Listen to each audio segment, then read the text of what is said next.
নমস্কার। BTV prime time Bangla খবরে আপনাদের স্বাগত জানাই আমি মধুমত্তমা। প্রথমেই সংবাদ শিরোনাম। ফর্ম ৭ ও স্পেশাল রিভিশন ঘিরে উত্তাল আসাম, অনির্দিষ্টকালীন অনশন, বিরোধী ও স্বেচ্ছাসেবী সংগঠনের সংহতি।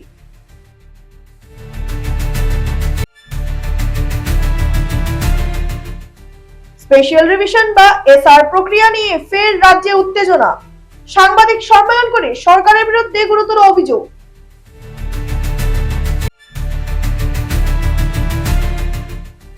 নিরাপত্তা ব্যবস্থা আরো মজবুত করতে শিলচর পৌর নিগমের প্রয়াস, শহর জুড়ে স্থাপন করা হচ্ছে সিসিটিভি ক্যামেরা। এবার যাচ্ছি বিস্তারিত খবরে। ফর্ম ৭ এর মাধ্যমে আবেদন ও স্পেশাল রিভিশন এসআর প্রক্রিয়াকে কেন্দ্র করে আসামে নতুন করে রাজনৈতিক উত্তাপ ছড়িয়েছে। মুখ্যমন্ত্রীর নির্দেশে ভোটার তালিকা সংশোধনের নামে একটি নির্দিষ্ট সম্প্রদায়কে টার্গেট করে পরিকল্পিতভাবে নাম বাদ দেওয়া হচ্ছে, এমন অভিযোগ তুলে রাজ্য জুড়ে প্রতিবাদের ঝড় বাড়ছে। শিলচরের শহীদ ক্ষুদিরাম মূর্তির পাদদেশে আজ থেকে অনির্দিষ্টকালীন অনশন শুরু করেছেন সঞ্জীব রায় ওরফে চিন্টু। তার সঙ্গে সংহতি জানিয়েছে একাধিক বিরোধী রাজনৈতিক দল ও সামাজিক স্বেচ্ছাসেবী সংগঠন। অনশনকারীদের দাবি, এসআর এর আড়ালে যে প্রক্রিয়া চালানো হচ্ছে তা কেবল প্রশাসনিক সিদ্ধান্ত নয়, বরং সংবিধান প্রদত্ত ভোটাধিকারকে সরাসরি আঘাত করার শামিল। আন্দোলনকারীদের বক্তব্য, ভোটার তালিকা সংশোধনের নামে যদি নাগরিকদের মধ্যে ভয় ও অনিশ্চয়তা তৈরি হয়, যদি মানুষ নিজের ভোটাধিকার হারানোর আশঙ্কায় দিন কাটায়, তাহলে সেটি গণতন্ত্রের জন্য গভীর সংকেত। তাদের মতে এই প্রক্রিয়া কার্যত একটি নির্দিষ্ট জনগোষ্ঠীকে কণ্ঠাসা করার রাজনৈতিক হাতিয়ারের পরিণত হয়েছে। বিতর্ক আরো তীব্র হয়েছে মুখ্যমন্ত্রীর সাম্প্রতিক মন্তব্যকে ঘিরে। বিরোধীদের অভিযোগ, মুখ্যমন্ত্রী নিজেই একটি নির্দিষ্ট সম্প্রদায়কে কষ্ট দেওয়ার কথা স্বীকার করেছে। সেই পরিস্থিতিতে সংবিধান ও ভোটাধিকার রক্ষার দাবিতে এই অনশন কতটা ইতিবাচক সাড়া ফেলবে তা নিয়েই রাজ্য জুড়ে প্রশ্ন উঠছে। বিরোধী নেতাদের মতে একজন মুখ্যমন্ত্রীর এমন ভাষ্য শুধু রাজনৈতিক শালীনতাকে প্রশ্নবিদ্ধ করে না, বরং আসামের বহুত্ববাদী চরিত্র ও সাংবিধানিক মূল্যবোধের উপর আঘাত আনে। প্রশাসনের নিরপেক্ষতা যখন প্রশ্নের মুখে, তখন নির্বাচন সংক্রান্ত যে কোনো বিশেষ উদ্যোগ স্বাভাবিকভাবেই সন্দেহের জন্ম দেয় বলেই তাদের মত। অন্যদিকে রাজ্য সরকার ও শাসক দলের পক্ষ থেকে অভিযোগ উড়িয়ে দিয়ে বলা হয়েছে স্পেশাল রিভিশন একটি নিয়মিত প্রশাসনিক প্রক্রিয়া, প্রকৃত ভোটারদের নাম নিশ্চিত করাই এর একমাত্র উদ্দেশ্য। তবে বিরোধীদের প্রশ্ন, মাঠ পর্যায়ে এই প্রক্রিয়া কিভাবে বাস্তবায়িত হচ্ছে এবং সেখানে আদৌ নিরপেক্ষতা বজায় থাকছে কিনা। রাজনৈতিক বিশ্লেষকদের মতে বিষয়টি আর শুধু ভোটার তালিকা সংশোধনের মধ্যে সীমাবদ্ধ নেই, এটি এখন ক্ষমতা বনাম সংবিধান, প্রশাসন বনাম নাগরিক অধিকার এই বৃহত্তর সংঘাতের রূপ নিয়েছে। আসন্ন নির্বাচনকে সামনে রেখে এই ইস্যু আরো তীব্র হবে বলেই মনে করছেন তারা। সব মিলিয়ে আসামে এখন মূল প্রশ্ন একটাই, রাষ্ট্র ক্ষমতার মুখোমুখি দাঁড়িয়ে সাধারণ মানুষ কি নিজের ভোটাধিকার ও সংবিধান রক্ষার পক্ষে দৃঢ় অবস্থান নেবে, নাকি এই সংঘাত আরো গভীর হবে।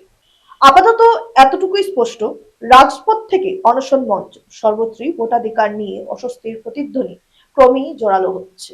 দিন আগে রিপাবলিক ডে, প্রজাতন্ত্র দিবস করেছি এবং আমরা মনে করি ভারতবর্ষ রাষ্ট্রের একটা গণতান্ত্রিক রাষ্ট্রের একটা সংবিধান আছে। সংবিধানকে মান্যতা দিয়ে গণতান্ত্রিক অধিকার সবাই যেন পায়, ভোটাধিকার যেন সবাই পায়, কারো নাম যেন অন্যায্যভাবে যেন কাটা না হয় তার দাবি করছি। হ্যাঁ, কোনো বিদেশি আসুক সেটা আমরা চাই না, কিন্তু কোনো দেশি মানুষকে ধর্মের নামে বিদেশি বানানো হোক সেটাকেও আমরা মেনে নিতে পারি না। ভারতবর্ষ একটা রাষ্ট্র, তার একটা গণতান্ত্রিক একটা সংবিধান আছে এবং সাংবিধানিক পদে থেকে যেন অসাংবিধানিক কথা না হয় এবং সংবিধানকে মান্যতা দিয়ে প্রত্যেককেই যেন ভোটাধিকার দেওয়া হয়, কাউকেই যেন ভোটাধিকার থেকে বঞ্চিত না করা হয়। যদি করা হয় তবে ভারতবর্ষ আর গণতান্ত্রিক রাষ্ট্র থাকবে না। দেখুন, এসআরকে একটা পদ্ধতি না করে আসাম সরকার একটা হাতিয়ার বানিয়েছে লোকের উপর প্রতিশোধ নেওয়ার জন্য। আমরা ডাইরেক্টলি দেখলাম যে আইন সদনের মুখিয়া মাননীয় মুখ্যমন্ত্রী উনি বিবৃতি দিয়েছেন যে উনি ডাইরেকশন দিয়েছেন আসামে যে ফলস অভিযোগ করে একটা সম্প্রদায়কে হেনস্থা করার জন্য। আমার মনে হয় এই বিবৃতি দিয়ে মাননীয় মুখ্যমন্ত্রী আজকে আসামকে কলঙ্কময় করেছেন। আমরা সেটা প্রতিবাদ জানাচ্ছি। আমরা জানাচ্ছি যে যারা ফলস এলিগেশন দিয়েছেন সেটা নিশ্চয়ই ধরা হয়ে যাচ্ছে বা হিয়ারিং ওরা আসছেন না। যারা ফলস এলিগেশন দিয়েছেন সরকার যাতে ওদের উপরে এফআইআর লঞ্চ করে এবং কঠোর পদক্ষেপ নেয়। সাথেই যে অভিযোগকারীরা হিয়ারিংয়ে আসছেন না সেই মামলাগুলো অতি সত্ত্বর শেষ করে যাদের উপর অভিযোগ করা হয়েছে ওদেরকে ক্লিন চিট দিয়ে ওদের নামগুলো ভোটার লিস্টে অন্তর্ভুক্ত করা হোক বা কন্টিনিউ করা হোক। তৃতীয় হচ্ছে যেভাবে মুখ্যমন্ত্রীর নির্দেশে সমগ্র আসামে লাখ লাখ লোকরা মাঠে নেমেছে একটা সম্প্রদায়কে হেনস্থা করার জন্য, আমরা সেটার প্রতিবাদ ও নিন্দা ও ধিক্কার জানাচ্ছি। বা মুখ্যমন্ত্রী এরকম ডাইরেকশনকে আমার মনে হয় উনি গণতন্ত্রকে লজ্জিত করেছেন এবং আইন সদনকে লজ্জিত করেছেন। আমাদের দাবি হচ্ছে কারো যাতে নাম ষড়যন্ত্র করে কোনোভাবে ভোটার লিস্ট থেকে কাটা না হয় এবং যারা অভিযোগকারী মিথ্যা অভিযোগের ব্যাপারে অন্যদেরকে হেনস্থা করছেন ওদের নামটা পাবলিকলি আনা হয় তা সবাই জানতে পারে যে কারা এই ব্যাপারে লিপ্ত আছেন।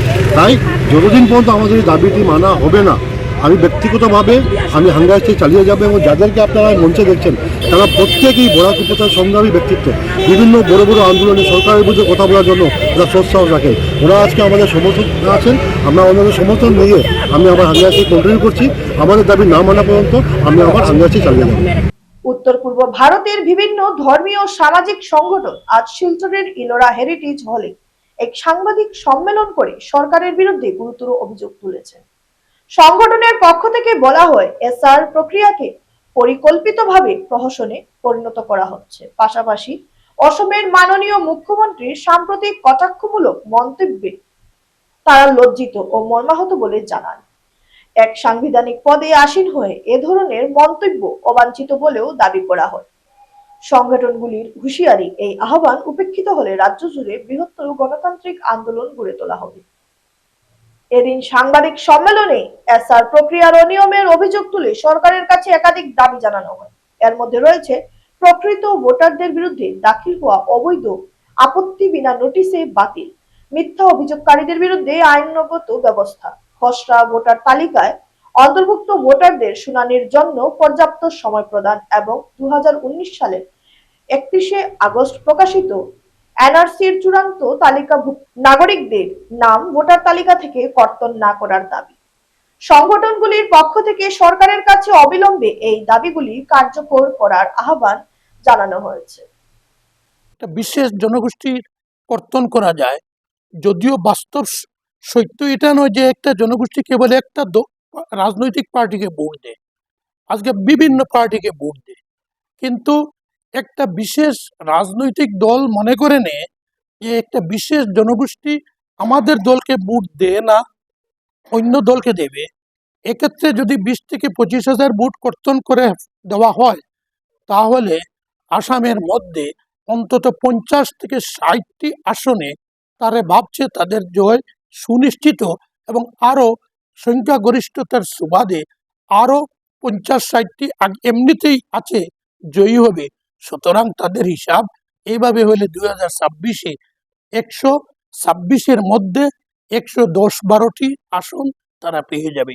এই খোলামেলা এই অঙ্ক দ্বারাই এভাবে সংবিধানের বিরোধী কথাবার্তা বলছে। তো আমার অনুরোধ, আমাদের বরাকের সাংবাদিক বন্ধুদের আমরা বিভিন্নভাবে দেখেছি, আমরা কোনো কিছু উপস্থাপন করতে যদি সঠিকভাবে আমাদের উপস্থাপন না হয়, আমাদের সাংবাদিক বন্ধুদের কলমের এই শক্তি আছে, তারা জনস্বার্থে, এলাকার স্বার্থে, রাজ্যের স্বার্থে বিষয়টাকে অত্যন্ত সুন্দরভাবে জনগণের সামনে উপস্থাপন করেন।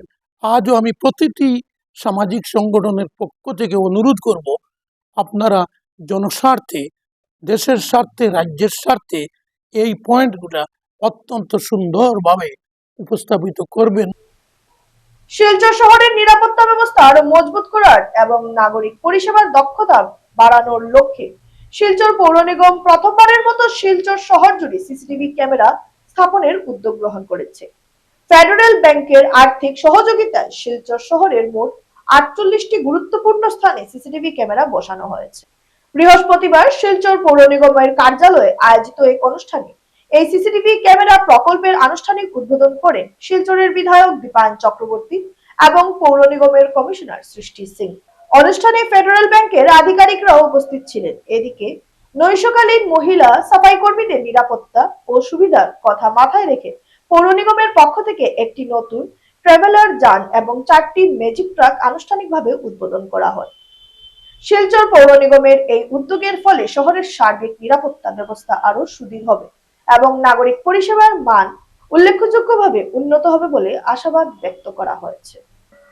सिलचर म्यूनिसिपल कॉरपोरेशन के लिए एक बहुत गर्व का दिन है कि जब हम शहर की सुरक्षा, शहर की निगरानी और शहर की स्वच्छता के लिए CSR व्यवस्था के द्वारा शहर में 73 सीसीटीवी कैमरास का प्रबंध करते हुए 48 कैमरास का उद्बोधन करने जा रहे हैं। इसके साथ ही आज स्वच्छता कर्मियों के लिए स्वच्छता व्यवस्था मुहैया कराने के को और सुलभ करने के लिए नाइट स्वीपिंग के लिए एक टेम्पो ट्रैवलर की भी व्यवस्था की जा रही है। इसके साथ ही शहर में फैले कंस्ट्रक्शन एंड डिमोलिशन वेस्ट पर रोक लगाने के लिए हम specialised construction and demolition waste vehicle का आज उद्घाटन करेंगे, जिससे आने वाले समय में कॉरपोरेशन CND वेस्ट पे सर्वेलेंस और एनफोर्समेंट को बढ़ाने में तत्पर रहेगा। इस पूरी पहल में मैं अपनी ओर से इस कॉरपोरेशन की आयुक्त की तरफ से APDCL डिपार्टमेंट को बहुत धन्यवाद देना चाहती हूँ कि उन्होंने इस CCTV के इनिशिएटिव में हमारा बहुत सहयोग किया। इसके साथ ही मैं फेडरल बैंक से आए सभी मेंबर्स को अपनी ओर से धन्यवाद देना चाहती हूँ कि उन्होंने और उनकी लीडरशिप ने शहर की समस्या को समझकर CCTV कैमरा के पहरे में सिलचर शहर को लाने के लिए एक पहल की शुरुआत करने में हमारी मदद की। ধলাই বিধানসভা অঞ্চলের রাখাল টিলায় বুধবার সারাদিন ব্যাপী বিষ্ণুপ্রিয়া সম্প্রদায়ের ঐতিহ্যবাহী রাখাল উৎসব আয়োজিত হয়েছে। শ্রীকৃষ্ণের লীলার অংশ হিসেবে এই উৎসবে সম্প্রদায়ের বাচ্চা ছেলেদের রাখাল সাজানো হয়, যা অঞ্চলের ধর্মীয় সাংস্কৃতিক জীবন্ততার প্রতীক। সকাল থেকে পূজা অর্চনা ও আনুষ্ঠানিক অনুষ্ঠান শুরু হয়েছে। উৎসবে উপস্থিত অমিয়কান্তি দাস সকলকে ধন্যবাদ জানিয়ে বলেন, এই রাখাল রাস উৎসব সনাতন ধর্মের অন্যতম উল্লেখযোগ্য উৎসব। বিষ্ণুপ্রিয়া মণিপুরী সম্প্রদায়ের জন্য এটি অত্যন্ত গুরুত্বপূর্ণ, যা আমাদের ধর্মীয় ঐতিহ্যকে জীবন্ত রাখে। স্থানীয় বাসিন্দারা এই উৎসবে অংশ নিয়ে উল্লাসে মেতে উঠেছেন। এই ধরনের উৎসবগুলি সম্প্রদায়ের ঐক্য ও সাংস্কৃতিক ধারাবাহিকতা বজায় রাখতে সহায়ক হয়ে উঠবে।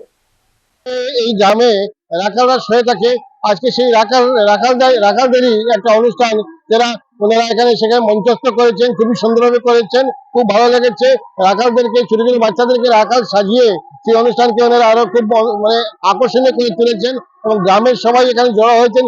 শুধু বিষ্ণুপ্রিয়া মণিপুরী সম্প্রদায় নয়, আশপাশে সমস্ত হিন্দু সম্প্রদায়ের লোকজন এখানে এসেছেন এবং আমরা সবাই সেটা আনন্দ উপভোগ করছি। এবং আমাদের যে প্রাচীন ঐতিহ্য যেগুলো আছে, সংস্কৃতি, আমাদের পরম্পরা, আমাদের যেগুলো আছে সেগুলো এখানে তুলে ধরা হয়েছে। যে সংস্কৃতিকে ভুললে চলবে না, নিজস্ব সংস্কৃতি ধরে রাখতে হবে, তারই একটা নিদর্শন আমরা এখানে আজকে দেখতে পেলাম। যারা আয়োজক আছেন, আমি সবাইকে অনেক অনেক শুভেচ্ছা জ্ঞাপন করছি এবং ছোট ছোট শিশু যারা রাখাল সেজেছে তাদেরকে অনেক অনেক অভিনন্দন জ্ঞাপন করছি। আমাদের এই পরম্পরা, আমাদের হিন্দু সংস্কৃতি পরম্পরাকে জনসমক্ষে তুলে ধরার জন্য। নমস্কার। বুধবার শিলচর চানমারি রোডে ভারত সেবা সংঘে শ্রী শ্রী গুরু মন্দির, শ্রী শ্রী শিব মন্দির ও শ্রী শ্রী কৃষ্ণ মন্দির নির্মাণের শিলান্যাস পূজার্চনার মধ্যে দিয়ে হয়েছে। ভারত সেবা আশ্রমের উত্তর পূর্ব সংগঠক স্বামী সাধানন্দজি মহারাজ, স্বামী গুণসিন্ধুজি মহারাজ ও স্বামী প্রজ্ঞানন্দজি মহারাজ প্রধান ভূমিকায় ছিলেন। ভক্ত স্থানীয় গণ্যমান্য ব্যক্তিদের উপস্থিতিতে অনুষ্ঠান সম্পন্ন হয়।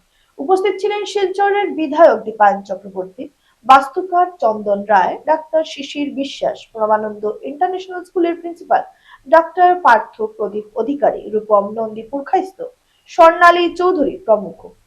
স্বামী সাধনানন্দজি বলেন, বহু প্রতীক্ষার পর এই মন্দির অঞ্চলের সনাতনীদের ধর্মীয় কেন্দ্র হবে। বিধায়ক দীপায়ন চক্রবর্তী স্থানীয় সহযোগিতায় আহ্বান জানান। এই মন্দির শিলচরের সনাতনী সমাজের জন্য মাইলফলক বলে সকলে বিশ্বাস করেছেন। শুধু ভারত সেবাশ্রম সংঘের একটা মন্দির হয়েছে বা একটা ওল্ড এজ আশ্রম হয়েছে সেটা না, এই কাজের জন্য কিন্তু এত অঞ্চলের জায়গার ডিমান্ড বেড়েছে, এত অঞ্চলের মানুষ আমরা সুরক্ষিত রয়েছি। এই যে মহান কাজ কিন্তু সাধারণানন্দজি মহারাজ গুরু মহারাজের আশীর্বাদে সেটা করে গেছেন। তার জন্য আন্তরিকভাবে আজকে সাধারণানন্দ মহারাজকে আমি আমার শ্রদ্ধা জ্ঞাপন করছি। শেষ করার আগে সংবাদ শিরোনাম আরো একবার। ফর্ম 7 ও স্পেশাল রিভিশন ঘিরে উত্তাল আসাম, অনির্দিষ্টকালীন অনশন, বিরোধী ও স্বেচ্ছাসেবী সংগঠনের সংহতি।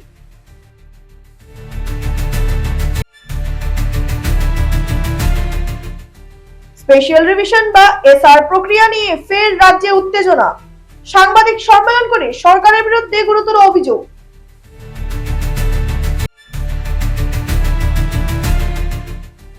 নিরাপত্তা ব্যবস্থা আরো মজবুত করতে শিলচর পৌর নিগমের প্রয়াস, শহর জুড়ে স্থাপন করা হচ্ছে CCTV camera. BTV prime time Bangla খবর আজ এ পর্যন্তই। নমস্কার।